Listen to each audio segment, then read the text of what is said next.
Can you guys hear me okay? Yeah. Okay, Have, perfect. have I met you before, Jeff? I don't think I so. don't Nice think to so. meet you, Tim. Yeah, it's good Nice to to meet you, meet you. man. Yeah. I usually try not to forget a face. So, Yeah, I don't think we've met. He's forgettable. Look at him. Yeah, I know. all right. The Last Rock Empire. I listened to one song, I believe. Mika, Was there more? we have a whole record out. So on Spotify there's a whole record out that we released, I don't know, what was it? May or June of last year, something like that, in the middle of a pandemic. Yeah, it's kind of the middle of the year. Yeah, what do you got? 12? No, we had 11. 11 tracks? songs on it, yeah. Yeah. Yeah. Oh, well, there is some spots I want to hit on. One of them is Jay. I mean, me and you, we've always talked, but sort of musically, it's been like did you stop doing music for a while, or? Oh, no, Puppet Show played on your show on the Red Light District. Yep. And then we lost our drummer, tried to replace it, and it just didn't work. And we couldn't find one. And then the bass player went this way. So Mike and I just we stopped. Mike joined another band. And I think a couple of months after that, Jeff and I started doing some stuff because it's odd. If you look at it from our history, it's very odd for Jeff and I to be working together. Jeff and I went to high school together, two grades apart, and we worked at Carl's Jr. together in Oxnard. And we were musically on two different planets because he is 9 billion levels above me as a musician. So, so through life and discussion and all kinds of stuff, we started writing music. So that's how it started. Yeah, I think I contacted you, I think originally because you wanted to get some of your original stuff recorded. Yeah. You came, that's kind of how it all started. And it's crazy to think about the fact that, I mean, how many years does that make it since those Carl's Jr. days? Oh my gosh. Decades. Yeah, decades. Almost 4. That was back when Carl's Jr. used to serve real meat. Yeah. Burritos. Remember the Carl's Jr. burrito? Oh my God. That was my lunch every day. Yeah, Tim, I don't know how old you are, buddy, but do you remember back when they had hot dogs? The Carl's Jr. had hot dogs at one point.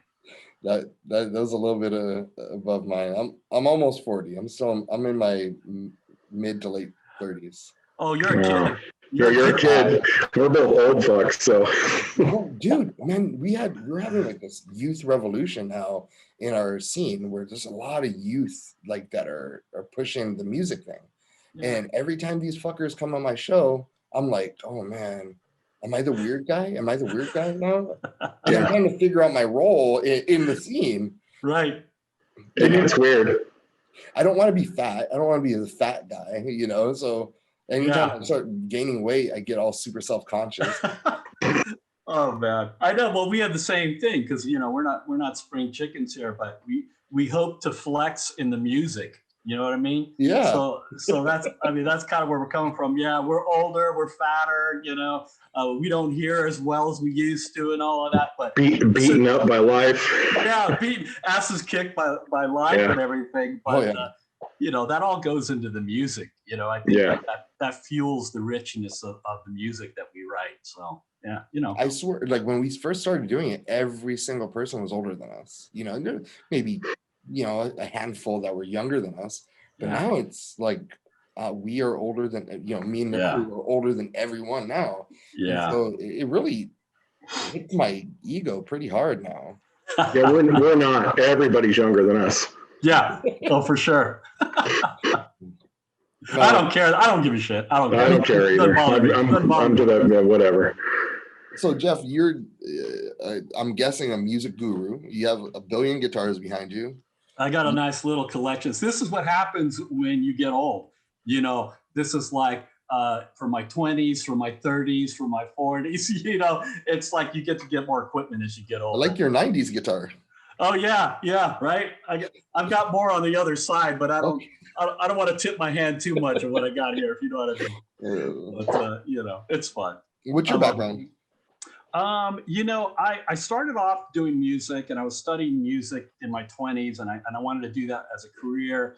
But my parents kind of, specifically my mom, she pretty much gave me an ultimatum. She said, if you want to continue to live in this house while you go to school, you better pick a career that's going to make money. And really, seriously, that's kind of what happened. And What's your nationality? I'm Mexican. You're okay. That makes sense. Yeah, exactly. So the Hispanic parents, man, they don't fuck around. They don't, man. Are you making money? Then get the fucking out there. And exactly, man. So she gave me that ultimatum, and I'm like, okay, so here's what I'm going to do. I'm going to go to school. I'm going to learn software engineering, but while I'm doing that, I'm going to go out and I'm going to freaking go full throttle on being a musician at the same time. I'm just going to do both things. I'm not going to stop doing music. So that's pretty much what happened. So I went on and got a degree in computer science. That's what I do for a living. That's my bread and butter. And it was the right decision, man. She knew what she was talking about because, I could afford a living where I could buy gear and I could set up a little home studio and do the recordings for Last Rock Empire. And, so it all ended up working out. Nice. Yeah. I mean, especially old school parents, it's really hard to express your dreams to them. Although they understand dreams when your dream has to do with not making money, they don't understand it at all. Yeah, they're like, we didn't come to this country for you to fuck around. Yeah. So I mean, my father was Italian, old school Italian guy. So he would I wanted to be a wrestler. Like, what the fuck? You want to fake fight? Right. That didn't go well. Come here. Come with me to the backyard. I'll show you how to real fight. Let me this whole nonsense. Let me suplex your ass and we'll talk about it. Yes. So that was so I just joined the military instead. So whatever. Yeah. Just deal with that shit with my father. I still I hold a resentment towards him because I thought I still to this day, if I wasn't as chubby as I am, I probably could have a good mouth on me. I can talk shit. Yeah, that's cool, man. That's cool. Jay, you got diagnosed with cancer? Yeah. What year was this? Well, I went in for a routine test in December. And 20? Yeah, last December. This is all recent. It's recent. Yeah. And I was supposed to have a video or a call with my doctor just to result stuff. I had a follow-up appointment on the 10th, and he called me on the 5th and goes, "Hey," and I go, "Our appointment's not for like 5 days." And he goes, "Well, you have this. You have cancer." I'm like, wow. So it was a shocking, completely fucked up week with my girlfriend and I worrying and reading, and you start reading shit into shit, and they referred me to UCLA, and I had surgery on what was it, the 18th, I think. 16th or the 18th of January. They removed it. It's in my esophagus. So they took the carcinoma out, and it didn't get into the third layer and no lymph nodes. So that was a good thing. But I have a condition called Barrett's now, where it's like precancerous tissue. So now every 8 weeks for the next year and 2 months or 3 months, I have to go get it burned out. So they're going to actually burn that tissue every 8 weeks. So, but it could have been a hell of a lot worse. Was it in larynx, you said? No, it's in my esophagus. Yeah, esophagus down. Yeah. Did you smoke? On and off. It had nothing to do with it. It's acid reflux is what it is. Oh, no shit. All right. So that is something I need to look out for now too. Well, and you're a little bit more lucky because it's, I think they said one in 8 men, white men over 50 will get esophageal adenocarcinoma from acid reflux. Yeah, I saw online they're calling it the white man's cancer. Yeah, because it's low in Hispanics, it's low in other races, which is bizarre. But Tim, let me give you a little insight on Jay and what a badass this guy is. Oh God, here he goes. Because he tells me this, he calls me up, and I knew he had an endoscopy done, and we're waiting for the results. And you know, you kind of tend to lean on the side of it's going to be okay, things are fine. And then I got that call, and he told me, and I was completely stunned by it. And I said, okay, we're going to get this taken care of, man. Don't worry, they got it early. You know, you'll be fine. The next day, he's calling me up. He goes, hey, man, I'll give you those vocal stems. Let me give you those vocal stems after I have this procedure done. I'm like, what are you talking about singing for? Dude, just relax, man. Take a freaking month off. Take 2 months off. He goes, no, I want to get this song done, man. So after he had his procedure done, he's sending me stems. He's like, it's a little raspy. And I'm like, yeah, no shit. It's a little raspy. It's just cutting your esophagus. How does it feel when you're doing that, when you're singing on? Once the initial pain of the cut went away, which lasted, I don't know, almost a week, I guess, it doesn't do anything with your voice box or anything like that. It's just the strain around the area, because it's the area right below your chest plate, right where the esophagus connects to the stomach. So when you're breathing and you do it, you know, and I give Jeff pretty much finished stuff, so he doesn't have to mess with anything. So I think I sent you vocal stems, and I bet some of those stems had 60 takes on them, probably 30 to 60 takes on each one, because I want each one done right and I want it finished. So I don't give him multiple options. Here, you can choose from these 10 on this course or whatever. You get one and it's done. So yeah, fucking beast, dude. Oh, totally. I'm so glad you're okay, man. Totally. Yeah, me too. It's all good. It was crazy scary, and you know, now it's a pain in the ass. The problem I have now is I can't eat solid food, so I develop these. They say sometimes you develop these strictures. So my girlfriend made me some potato leek soup, and it's pureed, and I'm just basically eating pureed stuff till I get to the doctor on March 18th. So, dude, you look a lot thinner too. Well, I'd lost a bunch of weight before COVID. I'd lost 100 pounds. Yeah. Since puppet show days. You don't look at all like you did. I was like, is this well? And I was sick with relationship and divorce and all kinds of stuff too. That weighs on it too. So I'm a much healthier person now. Yeah, that divorce is fucking blow, man. Yeah. No matter what, like if it's you that's causing the divorce, like no, I don't want nothing to do with you. It sucks. If she's causing the divorce, it sucks. Like no matter what, divorces are not fun. No. Well.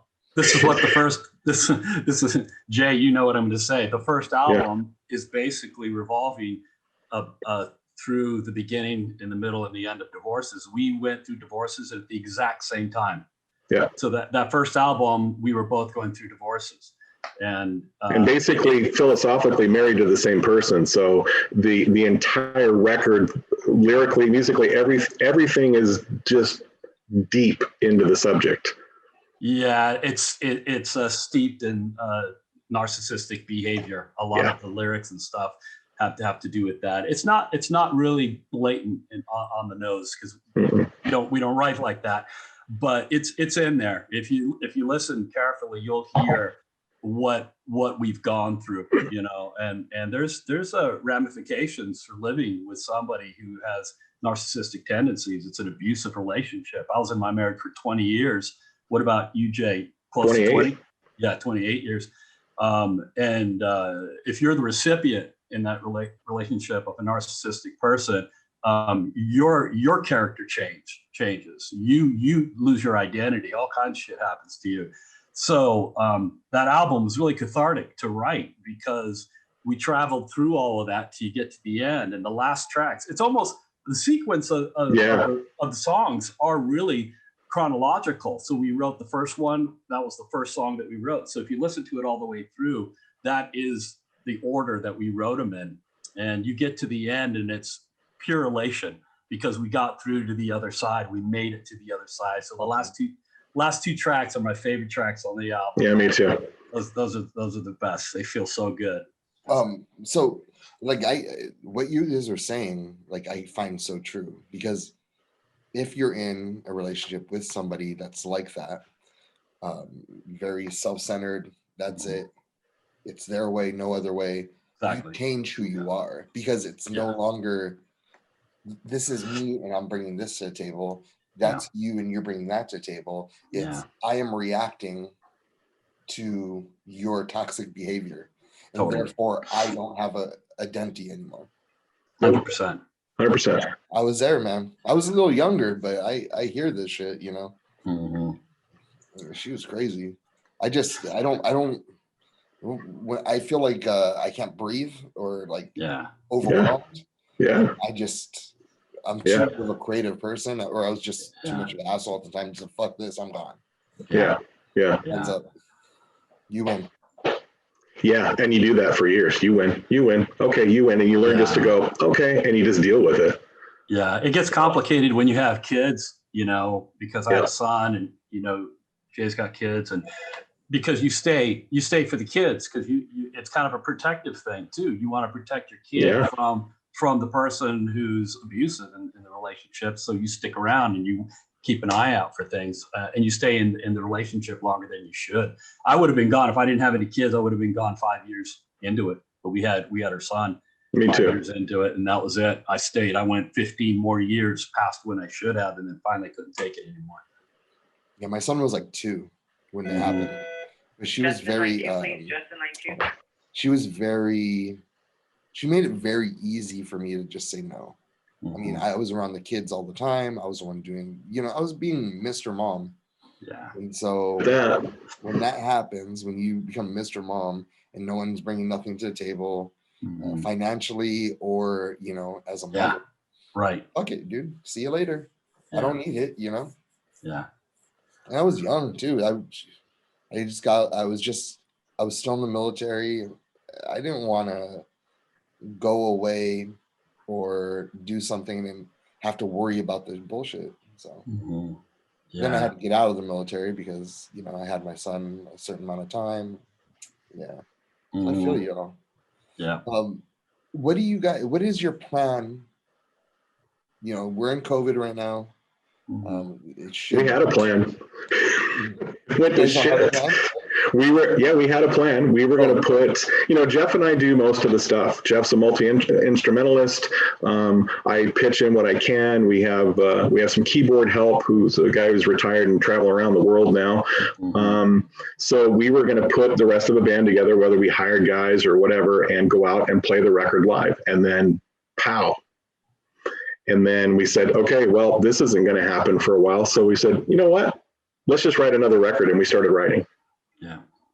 So, and that's kind of where that happened. That was last March or April, I think. We're just like, okay, kill it and let's start writing. So we've been doing that ever since. And we take our time with stuff, you know, life gets in the way or this or that. And, you know, I think there's probably another 10 or 12 plus ideas sitting in Dropbox where there's a piece of this or a piece of that. And when you sit down you want to work on something, you go after what excites you and you start working on something.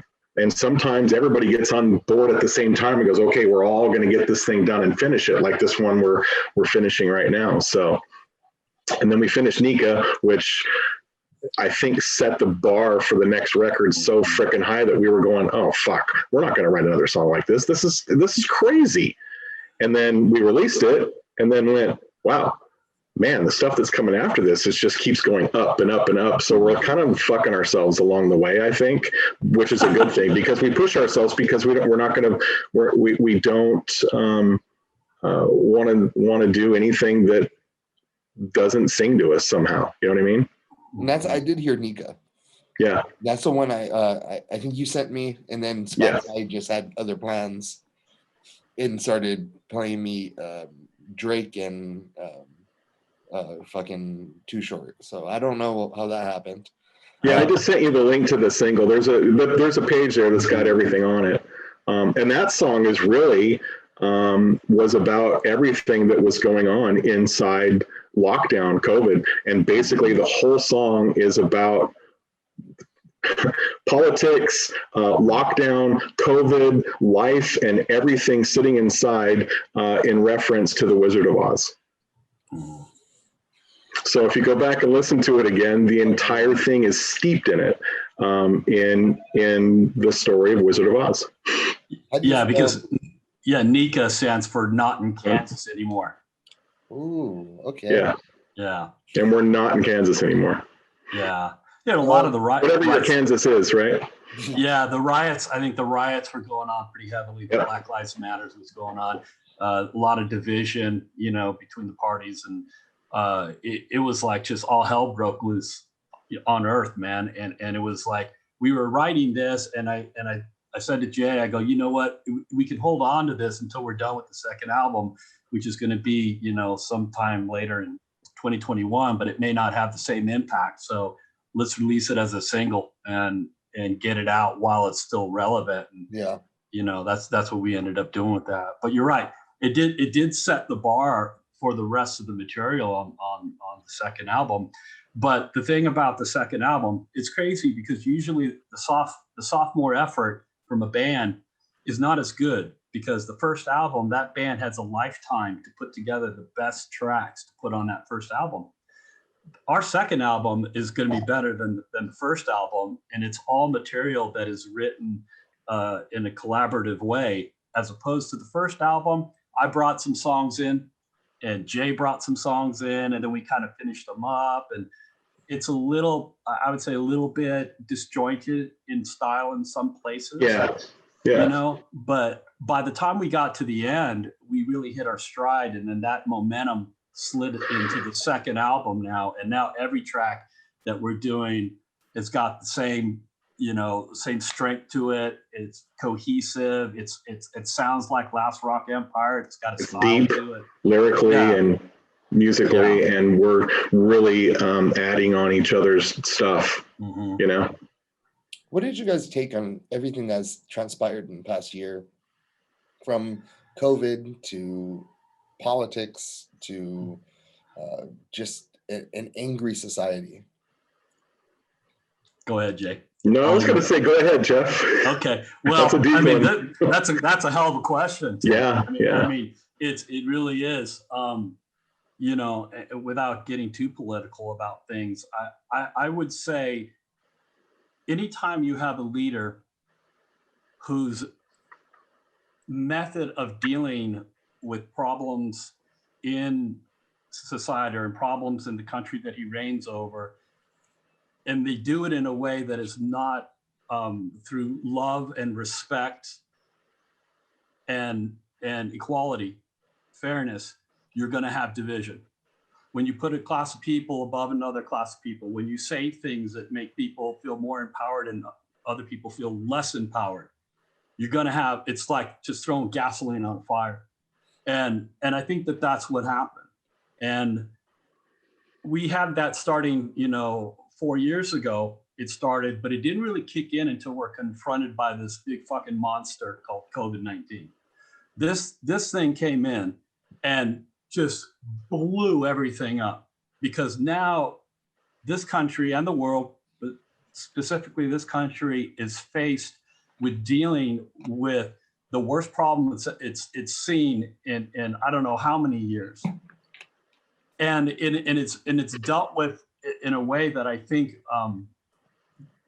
only caused to fuel more fire. It just was throwing gasoline already on a society that was chaotic and tumultuous to begin with, and when that happened, everything split. So if you were kind of on the fence of something, you chose a side.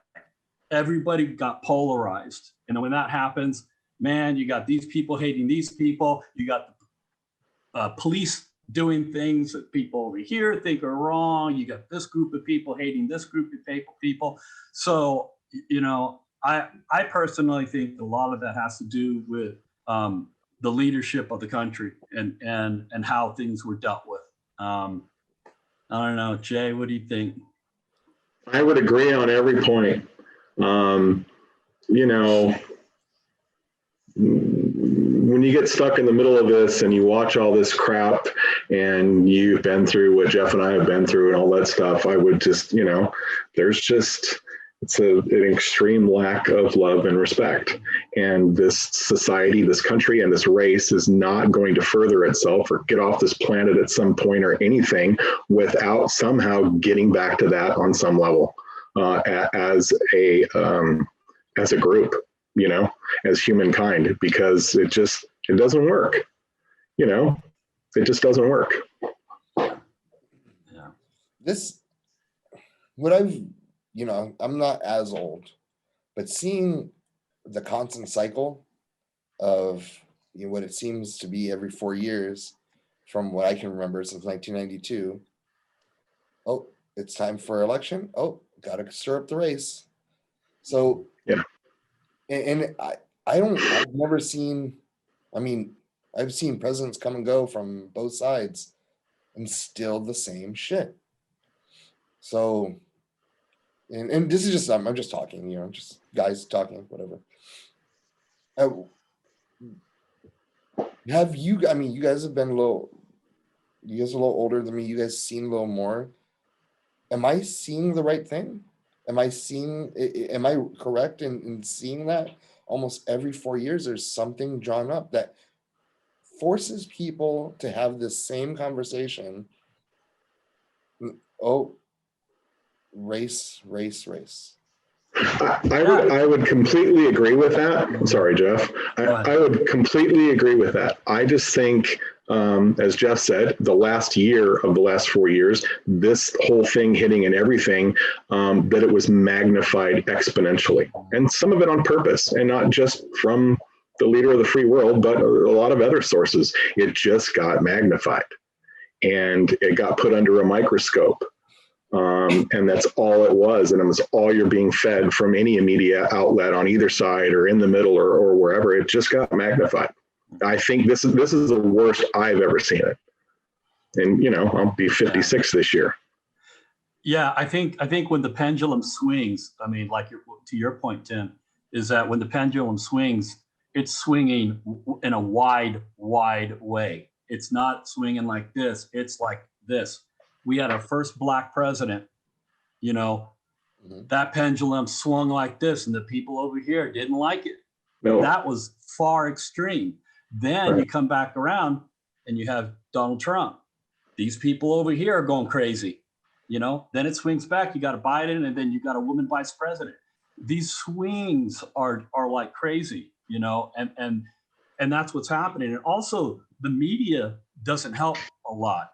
And I don't know if you saw the movie called, or the show called Social Dilemma. They talk about this in great detail, man. It's scary because, you know, we're being fed more of one side than we should. In the old days, man, your pop would get the newspaper and you'd read everything, factual stuff about what's going on both sides. You don't get that anymore. If you jump on any social media, it's tailored to what you like, what you listen to. Information bias all day. Information bias, man. And so you're getting fed more and more stuff. And I can't say that all of the stuff that I'm reading is true, but I'm buying it. I'm eating it up because it's already in my predisposition of how I feel about things. So it just keeps feeding and calling me back. In the meantime, somebody else who's on the other side, they're getting the same dose. They're getting fed a different thing here that is completely different than what I'm getting. So they're growing and growing and growing in their opinion too. So this is how we get such great division, is because it's like we're only getting fed one side.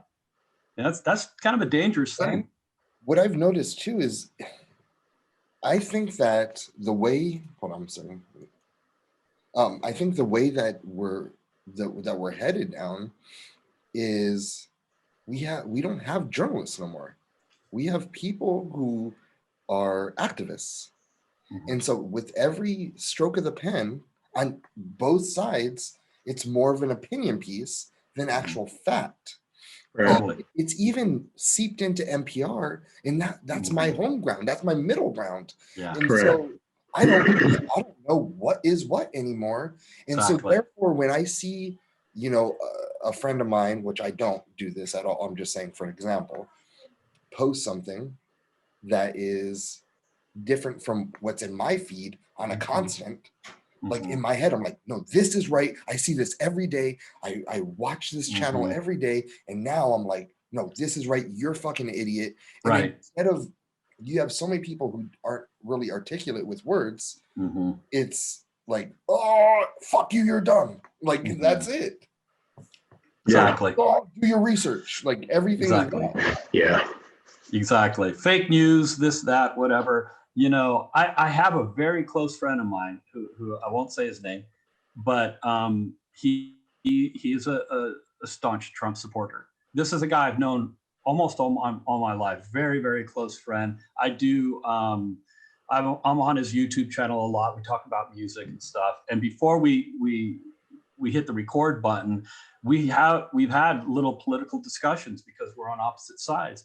And I respect the guy and he respects me, and we have a civil conversation about it. And I've not been more enlightened to somebody else's opposite opinion before that. It's like what you said. It's like you get into this aggressive, you know, dialogue with somebody, and you don't learn anything. You just come and you butt heads, and then you go your separate ways. But I've been able to have conversations with him about things that I didn't really consider, you know, and that's pretty enlightening. And I think it's healthy for me to do that and to have friends that are like that I could sit and have a respectful conversation with, because I learned stuff. And he opened my eyes to a couple of things that my eyes were shut to, that I didn't want to know about. I didn't want to hear about. And then I'm like, you know what? I'm going to go do my own research. And I'm like, oh shit, he was right about this. This is false information or whatever. So you gotta kind of be your own doctor in a sense here regarding your opinion about things. You have to do your own research, and it's not gonna be handed over to you freely. It's also a very slippery slope we walk upon, due to the fact that I mean, I'm fairly certain, maybe you guys have experienced this, but there is like a sort of unwritten law, right? Just society, that, oh, if you are a supporter of the right, you are racist. No matter what it is, that's Exactly. you're a racist person, and Yeah. fuck you. Yep. And I think that is the most dangerous way to think, because now we have people in Congress that are, you know, maybe we should put these guys in, you know, education camps, or maybe we should, like, that is, we need to silence this opposing party on Twitter. Yeah. I don't think that's the way. I mean, like you're saying, you can have a respectful conversation with your friend who is different than you, and you guys still have that respect. How do we even get back to that spot where, listen, there's respect, but also a respect for someone else's opinion? I don't know. Yeah, man, that's a good question. I had a conversation with a senior leader in my company who hired me here, and he's a couple of levels above me. And he lives in Asheville, North Carolina. And he was head of the Republican Party for his area when he was younger. And, you know, hardcore Republican, and we had the same conversation. We were talking about what goes on out here and protests in his town and stuff. And he goes, I can't believe I'm going to say it. He says, but I've seen it and I've heard it, and I know you've seen it. He says, but if I see some big asshole running by in a gigantic truck with an American flag hanging out of the back of it, I automatically think he's an asshole. And that's coming from someone who was running the Republican Party. He goes, it's just the way it's become. And I said, yeah, because you're just like, it's just an American flag, right? And everybody had them on their cars after 9/11. But now you look and go, oh, geez, it's the same thing. You automatically go to that and go, oh, okay, asshole. You know, it means something else now. It means something else now, and it's sad. 100%. Like, I've always been pretty left in my whole life. Until recently, I've been sort of more center right. However, every time I see one of those fucking dickheads with the goddamn trucks and the goddamn American flag, and most of them are people who've probably served, whatever, I are a fucking asshole. That's what I think. Like, this hillbilly.